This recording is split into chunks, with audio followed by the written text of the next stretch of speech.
नमस्कार, जय हिंद दोस्तों एडुटेरिया की तरफ से देखेंगे तो बुक निकाल दिया गया है बीएसएससी का किताब। देखिए मार्केट में अवेलेबल है, आप सब लोग चाहें तो किताब मार्केट से बाई कर सकते हैं।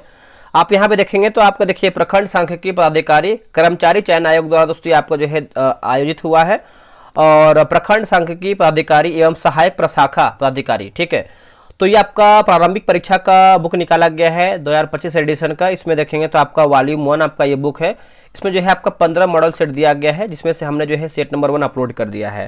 ये सभी परीक्षा के लिए उपयोगी, खासकर देखेंगे तो देखिए आपका बीपीएससी असिस्टेंट हेतु है, बीएसएससी 10+2 और सीजीएल एग्जाम के लिए भी है। तो कहीं ना कहीं किताब जो है आपके एग्जाम के लिए बहुत ज़्यादा जो है आपका भूमिका निभाएगा, तो आप इसको आराम से पूरा प्रश्नों को देखिए।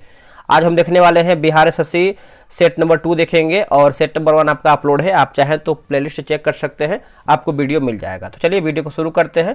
पहला क्वेश्चन क्या है देख लेते हैं। दोस्तों ये आपका सेट नंबर 2 है, आप यहाँ पे देख सकते हैं बीएसएससी यानी बिहार एसएससी प्रश्न पत्र सेट नंबर 2।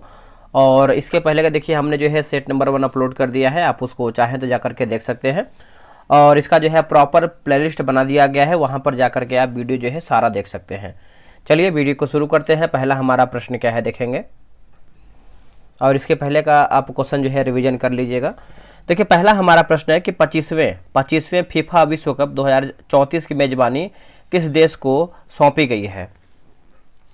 ये कौन से देश को सौंपी गई है, तो इसका आंसर देखेंगे तो ऑप्शन नंबर जो है डी सही आंसर हो जाएगा।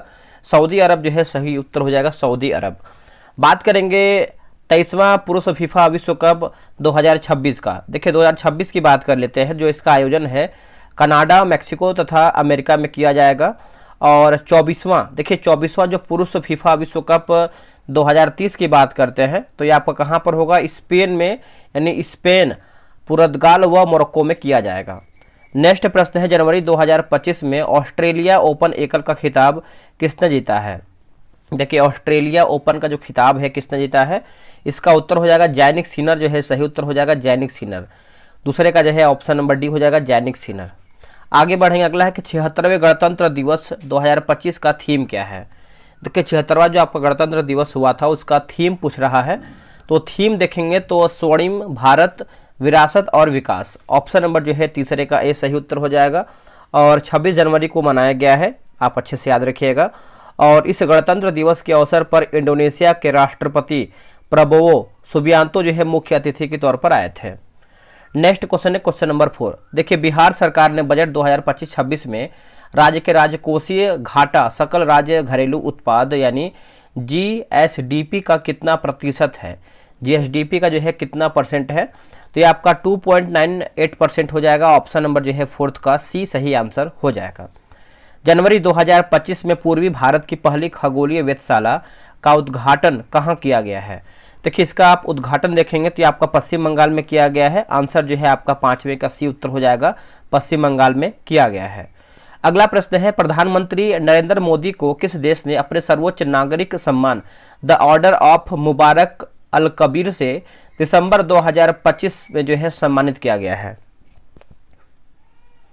इसका आंसर देखेंगे तो ऑप्शन नंबर जो है 6 का ए हो जाएगा, कुवैत जो है सही उत्तर हो जाएगा, कुवैत। ठीक है, ये सब देखिए करंट अफेयर का प्रश्न है। और करंट अफेयर की बात कर लेते हैं तो स्पीडी का जो आपका अप्रैल एडिशन का जो बुक आया है उसका मैंने जो है प्रॉपर मास्टर वीडियो बना करके डाल दिया है। आप उसको नहीं देखें तो जाकर के देख सकते हैं, और वीडियो जब आपका एंड होगा तो उसी में हम लगा देंगे एंड स्क्रीन पे, आप उसको जो है क्लिक करके देख सकते हैं। 812 MCQ। ठीक है, देखिए भारत ने किस देश को हराकर खो खो विश्व कप 2025 पुरुष एवं महिला दोनों स्पर्धाओं में का खिताब जीता है। इसका आंसर देखेंगे तो ऑप्शन नंबर ए जो है सही उत्तर हो जाएगा, नेपाल जो है सही उत्तर हो जाएगा, नेपाल। ठीक है, इसमें 20 पुरुष और 19 महिला टीमों ने हिस्सा लिया था। आगे देखेंगे, देखिए बोला कि भार्गवास्त्र माइक्रो मिसाइल सिस्टम किसके द्वारा जो है विकसित किया गया है। ये दोस्तों जो है किसके द्वारा विकसित किया गया है, तो ये विकसित हुआ है ऑप्शन नंबर 8 का देखेंगे तो ये हो जाएगा। देखिए इकोनॉमिक एक्सप्लोरेशिप्स लिमिटेड, ऑप्शन नंबर जो है 8 का ये सही उत्तर हो जाएगा। यह मिसाइल 8 किलोमीटर से अधिक दूरी पर छोटे ड्रोन का पता लगाकर उन्हें जो है निष्क्रिय कर सकती है। ठीक है, तो आप इसको अच्छे से नोट कीजिएगा। नेक्स्ट क्वेश्चन है क्वेश्चन नंबर 8 यानी क्वेश्चन नंबर 9। हाल ही में देखिए बोला कि हाल ही में भारतीय अंतरिक्ष अनुसंधान संगठन इसरो का नया जो अध्यक्ष है किससे नियुक्त किया गया है। इसरो का जो नया अध्यक्ष दोस्तों, इसका उत्तर देखेंगे तो डॉक्टर वी नारायण हो जाएंगे। ऑप्शन नंबर जो है 9 का बी उत्तर हो जाएगा, डॉक्टर बी नारायण। बात करेंगे भारतीय रिजर्व बैंक के जो गवर्नर हैं कौन है, तो उनका नाम है संजय मल्होत्रा है। क्या है दोस्तों, संजय मल्होत्रा, ठीक है। और नियंत्रक एवं महालेखा परीक्षक की बात करते हैं तो ये आपके हो जाएंगे संजय मूर्ति हो जाएंगे। कौन हो जाएंगे, संजय मूर्ति। हिंदी भाषा के लिए देखिए, हिंदी भाषा के लिए साहित्य अकादमी पुरस्कार 2024 किसे जो है प्रदान किया गया है। देखिए 2024 की बात कर लेते हैं तो गगन गिल जो है सही उत्तर हो जाएगा, गगन गिल। गगन गिल जो है जो हिंदी भाषा के लिए देखेंगे तो इनका जो रचना कृति है क्या है, मैं जब तक आई बाहर कविता है, ठीक है। तो याद रखिएगा सभी लोग। हाल ही में किस शहर में भारत का पहला डायबिटीज बायोबैंक स्थापित किया गया है। डायबिटीज बायोबैंक जो है स्थापित की गई है, तो इसका उत्तर हो जाएगा चेन्नई जो है, यानी ऑप्शन नंबर जो है 11 का सी उत्तर हो जाएगा, चेन्नई सही आंसर होगा। प्रधानमंत्री श्री नरेंद्र मोदी ने 6 अप्रैल को भारत का पहला वर्टिकल लिफ्ट सी रेलवे ब्रिज का उद्घाटन किया है। यह किस राज्य में स्थित है। दोस्तों ये किस राज्य में स्थित है बताइए। तो ये जो है आपको किस राज्य में देखने को मिलता है, तो तमिलनाडु में देखने को मिलता है। ऑप्शन नंबर बी उत्तर हो जाएगा, तमिलनाडु में। यह ब्रिज तमिलनाडु के रामेश्वर और मांडपम को जोड़ता है और यह पुल जो है आपका 2.07 किलोमीटर लंबा है।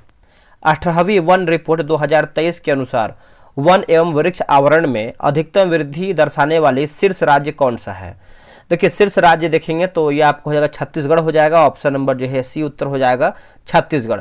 और दूसरे पे आप देखेंगे तो आपका उत्तर प्रदेश आता है सेकंड नंबर पे, फिर आपका होता है तीसरे पे उड़ीसा आता है, और चौथा की बात करते हैं तो आपका राजस्थान, पांचवें पे आपका झारखंड आता है। हाल ही में अमेरिका के राष्ट्रपति डोनाल्ड ट्रंप ने किस संगठन से अलग होने की घोषणा की है। किस संगठन से अलग होने की घोषणा किया है, तो ऑप्शन नंबर बी होगा, बोला कि विश्व स्वास्थ्य संगठन जो है सही उत्तर हो जाएगा। ऑप्शन नंबर जो है 14 का बी होगा, विश्व स्वास्थ्य संगठन, ठीक है। तो आप इसको अच्छे से याद रखिएगा। आगे है कि केंद्र सरकार हाल ही में कहां पर भारत के पहले जैविक मत्स्य पालन क्लस्टर का जो है शुभारंभ किया है। जैविक मत्स्य पालन क्लस्टर का जो है शुभारंभ किया है, तो सिक्किम जो है सही उत्तर हो जाएगा। ऑप्शन नंबर जो है 15 का ए सही आंसर हो जाएगा, सिक्किम। देखिए BSSC का जो है टेलीग्राम पे ग्रुप बनाया गया है। डेली बेसिस पे आपका जो है 11 AM में सेट आपका प्रोवाइड कराया जा रहा है। तो आप अभी तक ज्वाइन नहीं किए हैं तो ज्वाइन हो जाइए। ये रहा व्हाट्सअप नंबर 8756546533। आप जो है BSSC लिख करके मैसेज कीजिएगा, आपको प्रॉपर जानकारी मिल जाएगा। आते हैं क्वेश्चन नंबर 16 पे। बोला कि कुमाऊं यानी कुमाऊं हिमालय का विस्तार है। इसका विस्तार देखेंगे तो ऑप्शन नंबर ए हो जाएगा, सतलुज व काली नदी के मध्य। देखिए यहाँ से एग्जाम हमेशा प्रश्न पूछता है और ये आपका 2-3 क्वेश्चन पूछ, जिससे देखिए आपका कुमाऊं हिमालय पूछ लिया, और दूसरा पूछता है पंजाब हिमालय। पंजाब हिमालय की बात करते हैं, सिंधु एवं सतलुज नदी के मध्य में है। और एक आपका पूछता है नेपाल हिमालय, तो काली व तीस्ता नदी के मध्य में है। और एक आपका पूछता है असम हिमालय, तो तीस्ता व दिहांग नदी के मध्य है। ये 4 जो है आपका हिमालय यहाँ से क्वेश्चन पूछता है, तो कोशिश कीजिए कि चारों को आप अच्छे से याद कर लें। निम्न को सुमिलित कीजिए, बहुउद्देशीय परियोजना और नदी दिया गया है। तो चलिए इसको मिला लेते हैं। देखिए राणा प्रताप सागर परियोजना की बात करते हैं तो आपका हो जाएगा चंबल हो जाएगा, है ना, चंबल होगा। माता टीला बांध परियोजना की बात करते हैं तो आपको हो जाएगा बेतवा। तुलबुल परियोजना की बात करते हैं तो ये आपको हो जाएगा झेलम। और फरक्खा परियोजना की बात करते हैं तो गंगा आपका हो जाता है। एक और आपका पूछता है भाखड़ा नांगल परियोजना, तो जो आपका भाखड़ा नांगल है सतलुज नदी हो जाएगा। एक पूछता है आपका हीराकुंड बांध परियोजना, ये आपका हो जाएगा महानदी। और एक और आपका पूछता है जो इंपॉर्टेंट है, नागा अर्जुन सागर परियोजना, ये आपका हो जाएगा कृष्णा नदी हो जाएगा। चलिए आगे बढ़ेंगे। अगला हमारा प्रश्न है, बोला कि प्राक्कलन समिति के सदस्यों का कार्यकाल होता है क्या। देखिए प्राक्कलन समिति की बात कर लेते हैं तो इसका सही आंसर आपको हो जाएगा 1 वर्ष का होता है। ऑप्शन नंबर ए सही उत्तर हो जाएगा, 1 वर्ष का होता है, ठीक है। देखिए स्वतंत्रता पश्चात पहली बार जॉन मथाई की सिफारिश पर 1950 में पहली प्राक्कलन समिति का जो है गठन किया गया था। निम्नलिखित में से कौन सी सुमेलित नहीं है। हमारा जो है गलत आंसर क्या है। देखिए 19 का देखेंगे तो भाग 18 जो है आपका निर्वाचन गलत आंसर हो जाएगा। भाग 18 की बात करते हैं तो आपात उपबंध है, जो कि अनुच्छेद की बात करते हैं तो 352 से लेकर के 360 तक दोस्तों आपको जो है आपात उपबंध जो है आपको देखने को मिलता है। उसके बाद भाग 20 की बात करते हैं संविधान संशोधन, सही उत्तर हो जाएगा। और भाग 17 की बात करते हैं राजभाषा, सही है। और भाग 11 जो है संघ एवं राज्यों के बीच संबंध, ये आपका जो है सही उत्तर हो जाएगा। नेक्स्ट प्रश्न है, निम्नलिखित में से किस अधिनियम ने भारतीयों को देश के प्रशासन में भागीदारी को सर्वप्रथम संभव बनाया है? तो इसका उत्तर हो जाएगा चार्टर अधिनियम 1833 जो है सही उत्तर हो जाएगा। क्वेश्चन नंबर 20 का देखेंगे तो बी सही उत्तर हो जाएगा। नेक्स्ट प्रश्न है, निम्नलिखित में से कौन सा धार्मिक स्वतंत्रता के अधिकार के प्रावधान के अंतर्गत शामिल नहीं है? तो दोस्तों शामिल नहीं है तो देखिए धर्म परिवर्तन करने का अधिकार ये शामिल नहीं है। बाकी धर्म प्रचार करने का अधिकार, सिखों को कृपाण धारण करने का अधिकार, राज्यों को समाज सुधारक विधि निर्माण करने के अधिकार देखेंगे तो ये आपका जो है सही उत्तर होगा। अगला प्रश्न है कि विधान परिषद के संबंध में निम्नलिखित कथनों में से कौन सा कथन जो है गलत है? गलती हमको देखना है, यानी गलत हमको ऑप्शन छांटना है। देखिए विधान परिषद में न्यूनतम सदस्यों की जो संख्या होती है 60 निश्चित किया गया है, यही गलत आंसर आपका हो जाएगा। इसको समझे, देखिए भारतीय संविधान के अनुच्छेद 169 जो आप पढ़ेंगे, अनुच्छेद 169 में लिखा गया है कि इसके अनुसार किसी भी राज्य में विधान परिषद का जो गठन है किया जा सकता है। और इसके बात करेंगे, इसके जो है दोस्तों गठन में विधान परिषद में अधिकतम सदस्यों की जो संख्या है विधानसभा के सदस्यों की 1/3 होनी चाहिए। ठीक है, तो याद रखिएगा 40 बोल सकते हैं। ठीक है, और देखिए पहला हमारा है, यानी जो सही उसको पढ़ लेते हैं। बोला कि विधान परिषद में अधिकतम सदस्यों की जो संख्या है विधानसभा की 1/3 सही है। और इसका जो सदस्य बनने के लिए जो न्यूनतम आयु होना चाहिए वो आपका 30 वर्ष होना चाहिए। नेक्स्ट हमारा प्रश्न है, निम्न में से कौन सा वैज्ञानिक प्लेट विवर्तनिकी अवधारणा से संबंधित नहीं था? विवर्तनिकी अवधारणा से संबंधित नहीं था, तो इसका उत्तर हो जाएगा क्वेश्चन नंबर 23 का ऑप्शन नंबर डी हो जाएगा। वैगनर जो है सही उत्तर हो जाएगा, वैगनर। बाकी मैकेंजी सही है, पार्कर सही है और मार्गन भी इसमें आपका सही हो जाएगा। नेक्स्ट प्रश्न है, निम्नलिखित में से कौन सुमेलित नहीं है? गलत हमारा क्या है? देखिए देखेंगे तो ऑप्शन नंबर बी हो जाएगा। जैसे आपका पनामा की बात करते हैं तो अरब सागर एवं प्रशांत महासागर गलत आंसर हो जाएगा। जो आपका पनामा नहर है, देखिए कैरिबियन सागर व प्रशांत महासागर के मध्य है, तो गलत हो जाएगा। और सुएज नहर की बात करते हैं, लाल सागर व अरब सागर, ये भी गलत हो जाएगा। जो आपका सुएज नहर है, देखिए लाल सागर एवं भूमध्य सागर के मध्य है, तो दोनों आप सुधार करेंगे। बाकी जो किल नहर है, बाल्टिक सागर एवं उत्तरी सागर, ये आपका सही होगा। नेक्स्ट प्रश्न है कि भारत में अविश्वास प्रस्ताव के संदर्भ में निम्नलिखित कथनों पर विचार करके बताइए। और सही हमारा कथन क्या है उसी को चुन करके बताना है। तो सही देखेंगे, देखिए भारतीय संविधान में कहीं भी अविश्वास प्रस्ताव का उल्लेख नहीं किया गया है, सही है। अविश्वास प्रस्ताव केवल लोकसभा में ही पुनः स्थापित किया जा सकता है, सही है। अविश्वास प्रस्ताव लाने हेतु न्यूनतम 50 सदस्यों का जो है समर्थन आवश्यक है। तो 1, 2, 3 यानी तीनों बोल सकते हैं, कथन हमारा सही है। नेक्स्ट प्रश्न है क्वेश्चन नंबर 26, निम्नलिखित में से किस क्षेत्र में प्रवाल भित्ति नहीं पाई जाती है? देखिए प्रवाल भित्ति आप देखेंगे तो हो जाएगा ऑप्शन नंबर सी होगा, कैम्बे की खाड़ी जो है सही उत्तर हो जाएगा, कैम्बे की खाड़ी। ठीक है, याद रखिएगा कैम्बे की खाड़ी। चलिए नेक्स्ट हम देखते हैं क्वेश्चन नंबर 27 नंबर देखेंगे। 27 नंबर है, बोल रहा है कि निम्नलिखित में से कौन सा युग्म सही सुमेलित नहीं है? गलत हमारा क्या है? 27 का देखेंगे तो जैसे अमर्त्य सेन की बात करते हैं, अमर्त्य सेन, तो निर्धनता का दुष्चक्र सिद्धांत, यह गलत आंसर हो जाएगा। बाकी यहाँ पे अल्फ्रेड मार्शल की बात करते हैं, सीमांत उपयोगिता विश्लेषण सही है। जे एल्किंस की बात करते हैं तो ब्याज का तरलता पसंदगी सिद्धांत सही है। कार्ल मार्क्स की बात करते हैं तो अधिशेष मूल्य सिद्धांत आपका सही होगा। अब यहाँ पर भी देखिए तेल शोधक साला और राज्य दिया गया, यानी मिलान करके बताना है सूची 1 को सूची 2 में। देखिए बरौनी की बात करते हैं तो आपका हो जाएगा बिहार होगा। और बोंगाई गांव की बात करते हैं तो ये आपको हो जाएगा असम। और बीना की बात करते हैं तो मध्य प्रदेश। और कोयली जो है आपका गुजरात हो जाएगा। आप इसको ऑप्शन जो है अरेंज कर लीजिएगा अपने अनुसार। सूची 1 को सूची 2 में मिलान करके बताना है, तो चलिए इसको भी मिला लेते हैं। क्वेश्चन नंबर 29 नंबर क्या है इसका आंसर? देखिए लौह अयस्क की खान की बात करते हैं, लौह अयस्क की खान, तो ये कहाँ पर है? तो ये आपको हो जाएगा नौमुंडी हो जाएगा। तांबे की खान तो ये आपको हो जाएगा बालाघाट। और बॉक्साइट की खान की बात करते हैं तो ये आपका है अमरकंटक पठार हो जाएगा। और अभ्रक की खान की बात करते हैं तो ये आपका नेल्लौर हो जाएगा। एक और आपका है यूरेनियम की खान, तो ये जो आपका यूरेनियम का खान है आपको जादूगोड़ा में देखने को मिलता है। कहाँ पे? जादूगोड़ा में यूरेनियम की खान है। अगला है कि जब जनसंख्या घनत्व का विश्लेषण निवल खेती योग्य क्षेत्र के माध्यम से गणना करके किया जाता है तो उस माप को क्या कहा जाता है? उस माप को क्या कहते हैं? उसको देखेंगे तो जो है कायिक घनत्व कहते हैं। ऑप्शन नंबर जो है 30 का ए उत्तर हो जाएगा कायिक घनत्व। चलिए आगे बढ़ेंगे। अगला हमारा क्वेश्चन है क्वेश्चन नंबर 31 नंबर, निम्नलिखित में से कौन सा सही सुमेलित नहीं है।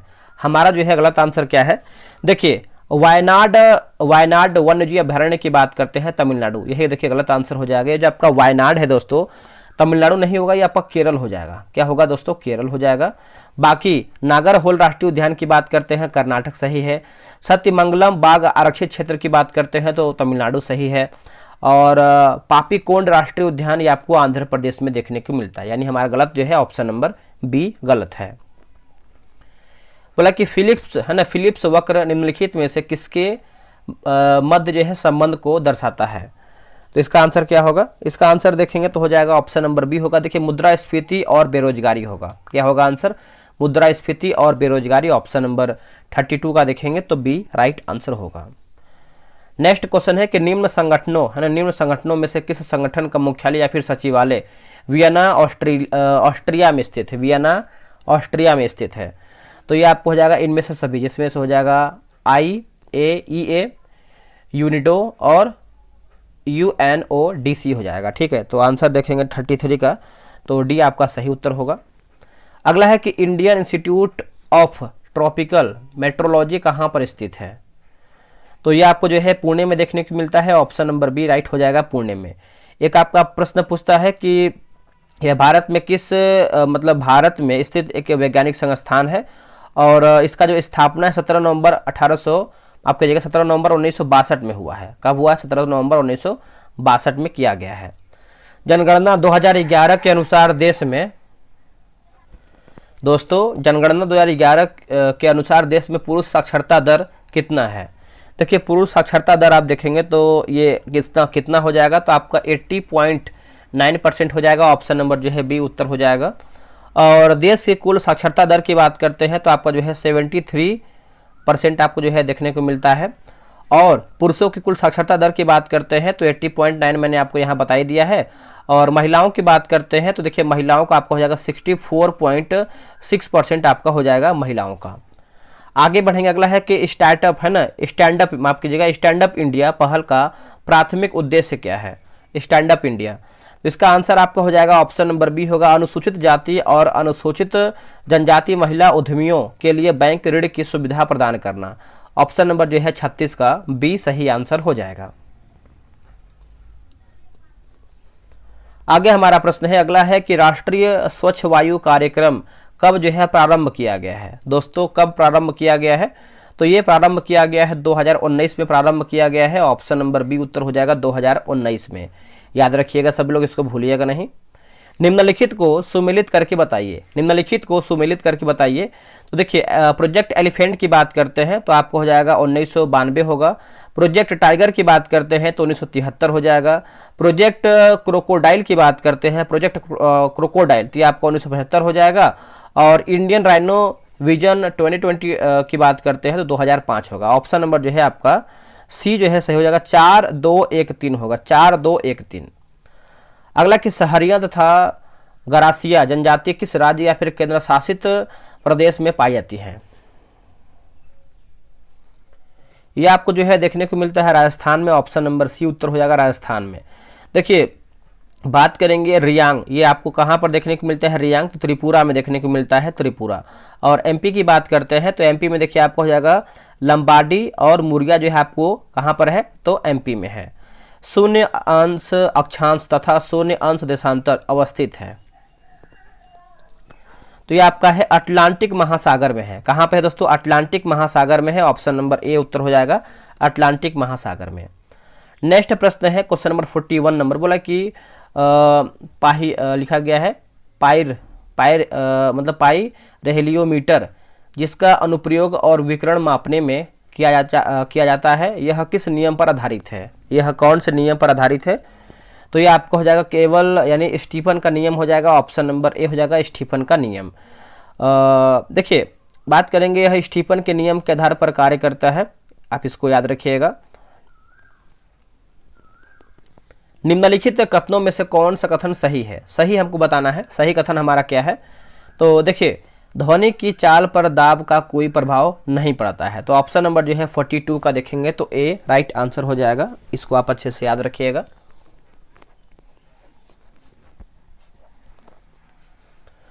अगला प्रश्न है कि समतल दर्पण में बना प्रतिबिंब की स्थिति एक प्रकृति कैसी होती है। जो स्थिति है एवं प्रकृति जो है कैसी होती है। तो इसका उत्तर हो जाएगा ऑप्शन नंबर बी होगा, काल्पनिक एवं वस्तु के बराबर होती है। ऑप्शन नंबर जो है 43 का बी उत्तर हो जाएगा।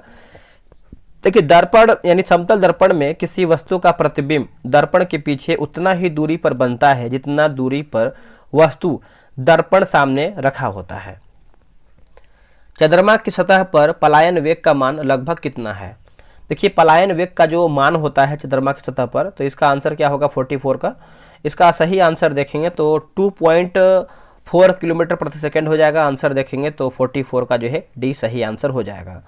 और पृथ्वी की सतह पर पलायन वेग की बात करते हैं तो 11.2 किलोमीटर प्रति सेकंड हो जाएगा। आप इसको अच्छे से याद रखिएगा, भूलिएगा नहीं। चलिए नेक्स्ट हम क्वेश्चन देखेंगे। अगला हमारा प्रश्न है, निम्नलिखित को सुमेलित करके बताइए, मिलान करके बताना है। देखिए ऑडियोमीटर की बात करते हैं तो ध्वनि की तीव्रता मापने में काम आता है। ओडोमीटर की बात करते हैं तो वाहन द्वारा तय की गई दूरी मापने में काम आता है। और अल्टीमीटर की बात करते हैं तो विमान की ऊंचाई मापने में।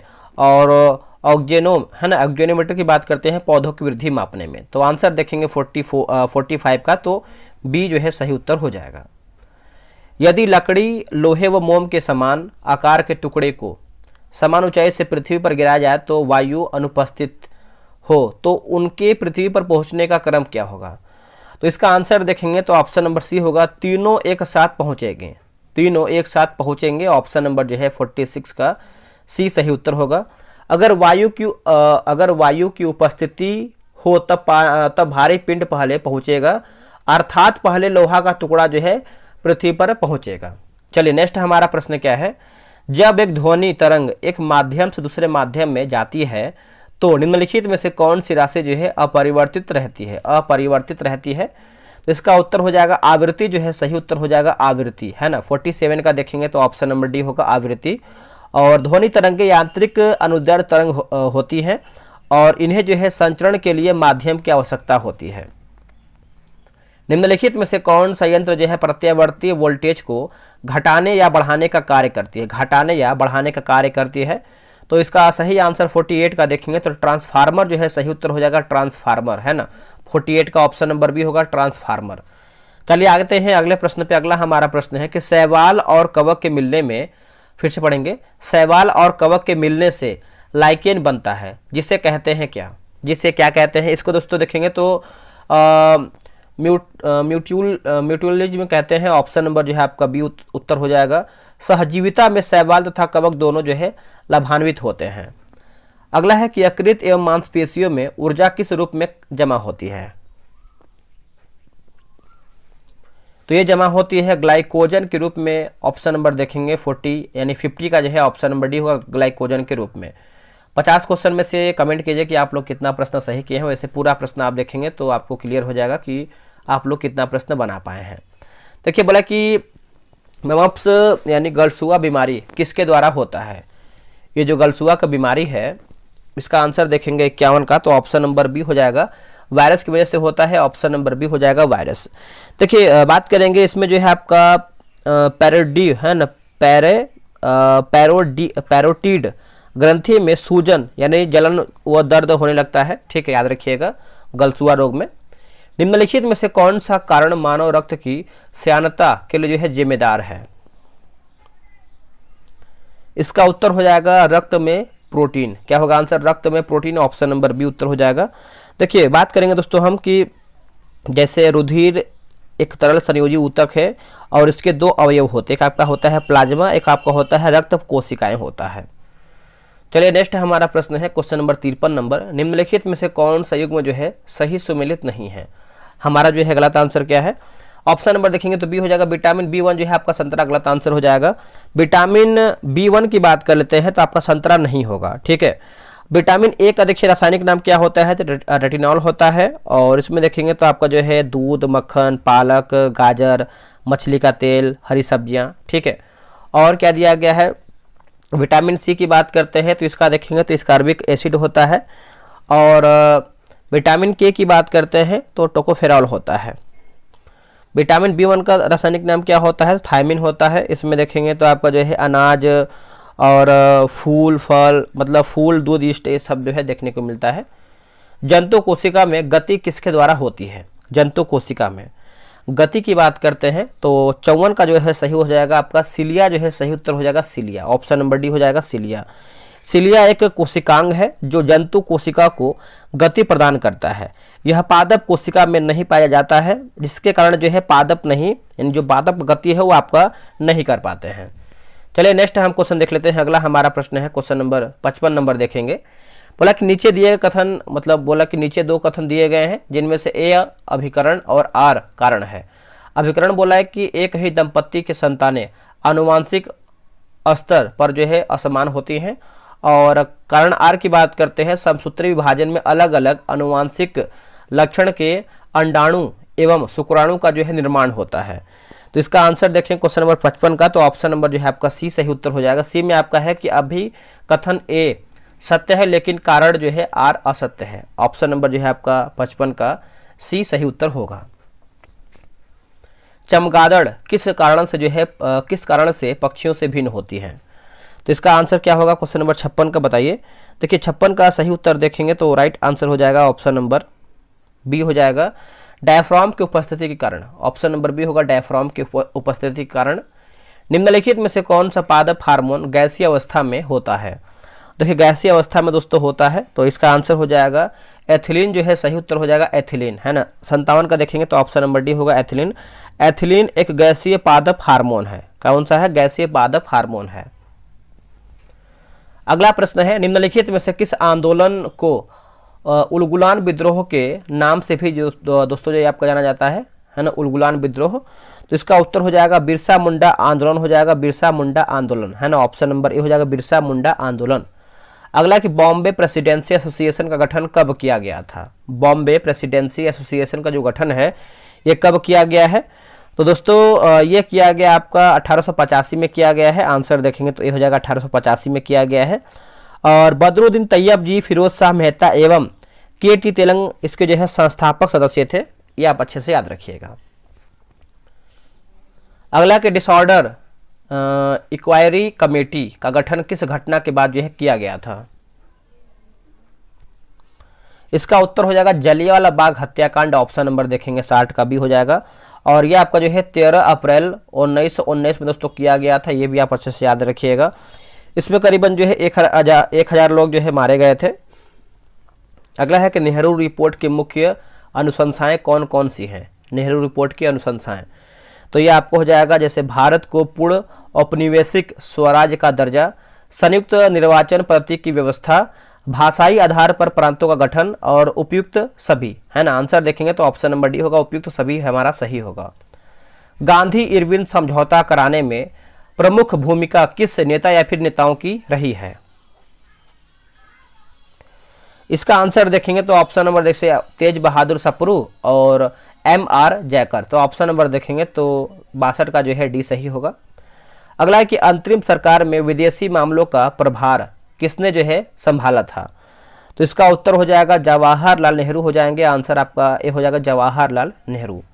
नेक्स्ट है कि बोला कि सौदर, है ना, सौदरानंद किसकी रचना है? तो ये आपका रचना है अश्वघोष का रचना है। किसका है दोस्तों? अश्वघोष की रचना है। 64 का देखेंगे तो ऑप्शन नंबर ए सही उत्तर हो जाएगा। चलिए आगे बढ़ते हैं। अगला है कि मौर्य वंश के बाद दक्षिण भारत में सबसे प्रभावशाली राज्य कौन सा था? देखिए सबसे प्रभावशाली राज्य की बात करते हैं तो सातवाहन जो है सही उत्तर हो जाएगा, सातवाहन। ऑप्शन नंबर ए होगा। मौर्य वंश की जो स्थापना है चंद्रगुप्त मौर्य ने किया था 322 ईसा पूर्व में किया था, 322 ईसा पूर्व में किया था। और इस मौर्य वंश का जो शासन काल रहा है आपका 322 ईसा पूर्व से लेकर के 185 ईसा पूर्व तक रहा है। ये भी आप अच्छे से याद रखिएगा। सातवाहन की बात करते हैं तो सातवाहन वंश का जो स्थापना किसने किया था? सिमुक ने किया था। किसने? सिमुक ने। निम्नलिखित में से किसने प्रसिद्ध कुतुब मीनार के निर्माण में योगदान नहीं दिया था? तो कुतुब मीनार के निर्माण दोस्तों योगदान नहीं दिया था, बताइए इसका आंसर क्या होगा? गयासुद्दीन तुगलक जो है सही उत्तर हो जाएगा 66 का हो जाएगा। एक सेकेंड यहाँ पे देखिए मिस्टेक हुआ है। गयासुद्दीन हमने गयासुद्दीन लगाना था तो हमको लगाया फिरोज शाह तुगलक, गलत लगाया है मैंने। ठीक हमको लगाना है गयासुद्दीन तुगलक। ठीक है, तो आप ऑप्शन नंबर देखेंगे तो डी हो जाएगा। इसने जो है आपको दोस्तों निर्माण में भाग नहीं लिया था, यानी योगदान नहीं दिया था। बाकी कुतुबुद्दीन ऐबक, फिरोज शाह तुगलक और इल्तुतमिश, ये सब देखेंगे तो आपका जो है सही उत्तर हो जाएगा। अगला प्रश्न है, निम्नलिखित में से किस सुल्तान ने पहले हजरत आला की उपाधि धारण की, बाद में सुल्तान की उपाधि? इसका उत्तर हो जाएगा शेर शाह सूरी, है ना। ऑप्शन नंबर देखेंगे तो सी उत्तर हो जाएगा शेर शाह सूरी। बात करेंगे 1534 में, देखिए 1534 में देखेंगे तो बंगाल के शासक नुसरत शाह को पराजित करके शेर खान यानी शेर शाह सूरी ने हजरत आला की उपाधि जो है धारण किया था। कृत्रिम हीरा निम्न में से किससे कहा जाता है कृत्रिम हीरा? तो इसका आंसर देखेंगे तो हो जाएगा सिलिकॉन कार्बाइड, है ना। ऑप्शन नंबर ए होगा silicon carbide, option number A सही हो जाएगा। निम्न में से कौन संलयन प्रक्रम पर आधारित है? कौन जो है आपको दोस्तों संलयन प्रक्रम पर आधारित है? तो ये आपको हो जाएगा हाइड्रोजन बम जो है सही उत्तर हो जाएगा हाइड्रोजन बम, ऑप्शन नंबर जो 69 का बी होगा। हाइड्रोजन बम नाभिकीय संलयन पर आधारित है। नाभिकीय संलयन में दो हल्के नाभिक मिलकर एक भारी अस्थायी नाभिक का निर्माण करते हैं। निम्नलिखित में से कौन सा मिश्र धातु नहीं है? इनमें से कौन सा मिश्र धातु दोस्तों नहीं है? तो जिंक दोस्तों आपका नहीं है, बाकी इस्पात है, पीतल है और कांसा भी शामिल है। बोला कि अमोनियम सल्फेट का रासायनिक सूत्र क्या होता है? अमोनियम सल्फेट का, तो ऑप्शन नंबर ए सही उत्तर हो जाएगा।